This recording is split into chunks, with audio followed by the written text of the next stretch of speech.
council, but you said you didn't vote on anything that would increase the budget or so forth. That's correct. But you did vote to increase it $137,000.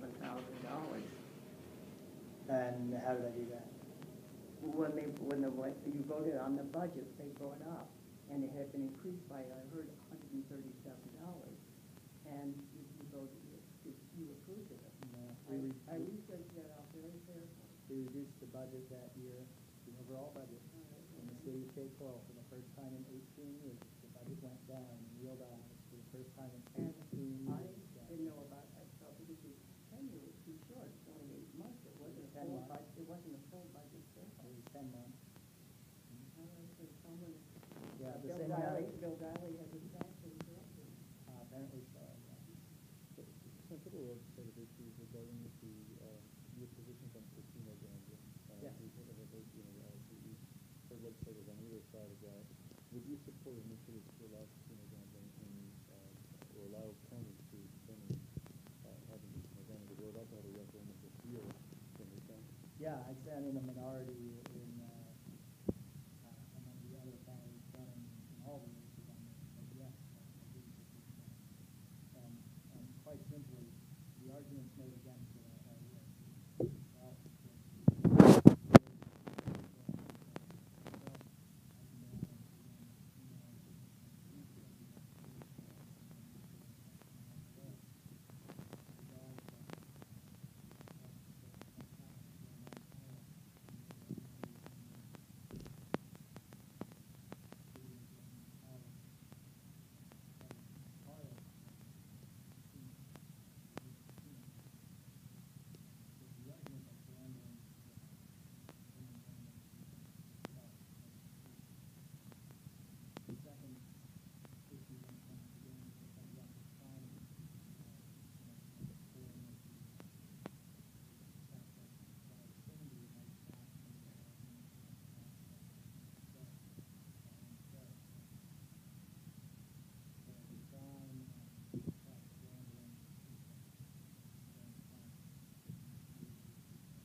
focus on the things we want to succeed.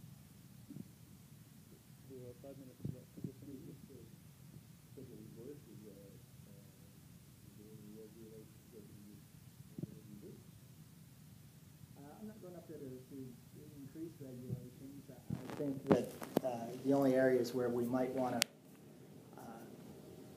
look at regulating and making sure that we are doing the right things come with consumer protections.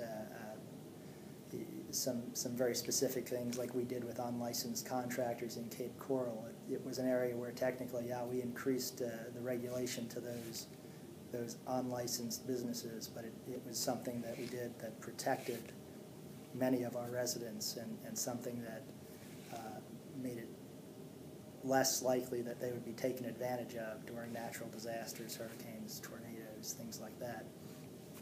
Again, I don't want to increase regulations. I don't want to add any other regulations. We just need to make sure if we repeal them that as we repeal things, we're looking at all the details and how that will affect people.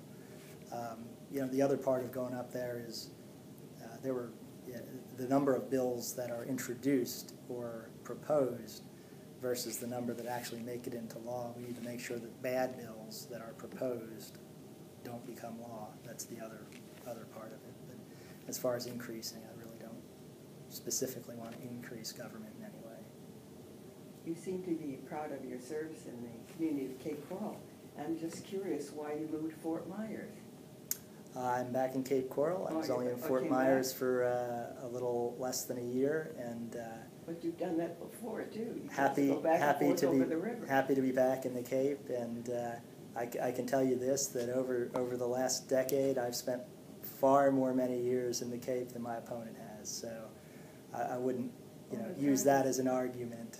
Well, you've been here 10 years, and 18 years you spent in the education of Lee County, your opponent. Yeah, Right but not in the last decade. He's lived here for about 3. Everybody goes away to college and sometimes tries something else. Right, exactly. Some try something else, Well, I'm sorry. No, please. Just one more thing. We mentioned lobbyists, and you mentioned that you wouldn't vote party line.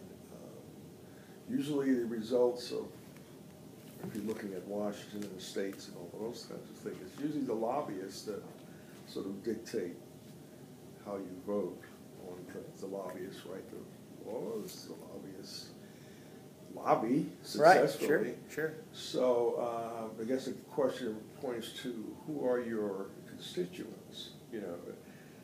Everybody can say, well, my voters. Sure. I put salt in those kinds of statements.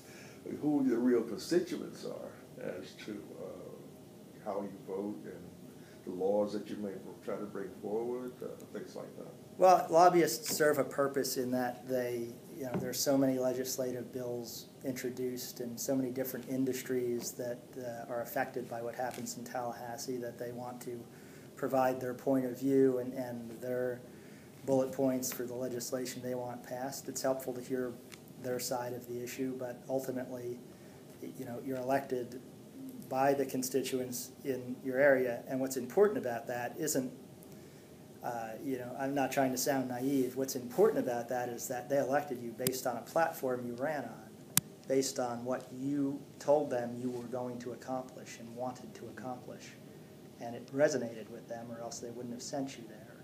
So you need to stay true to that platform that you ran on, so that you can accomplish the things that you promised the residents of your city and your county that you would do. And do that and be successful, and I'm sure you'll be asked to serve again by the voters in the next election. Lobbyists, and you mentioned, we all have clean hands because we're not serving yet. The majority of my money that I've raised has been here in Cape Coral specifically, over 80% of it Cape Coral. It's not been a lot of money, but it's been from Cape Coral. Other people in this race can't say that, and I'm very proud of that, and I'm very proud that I have the community support that I do. Any final remarks before we conclude? I'm running because, like I said, I want to make a difference for our community. There's a lot that's been made about money raised, endorsements, and that kind of thing in this race, but what really matters is having the community support, having the will of the community behind you, and knowing who you're going to represent when you go to Tallahassee. And it's not the special interest, it's the people of Cape Coral and Matlacha. And I look forward to serving them. I believe so much in the fact that it's not about lobbyists and insiders in Tallahassee, that my website is notaninsider.com. I ask for voters to check the website, visit it, and provide me with their feedback. My phone number and address are on there, and be happy to hear from people. And I ask for your vote on August 14th. Thank you very much. Notaninsider.com.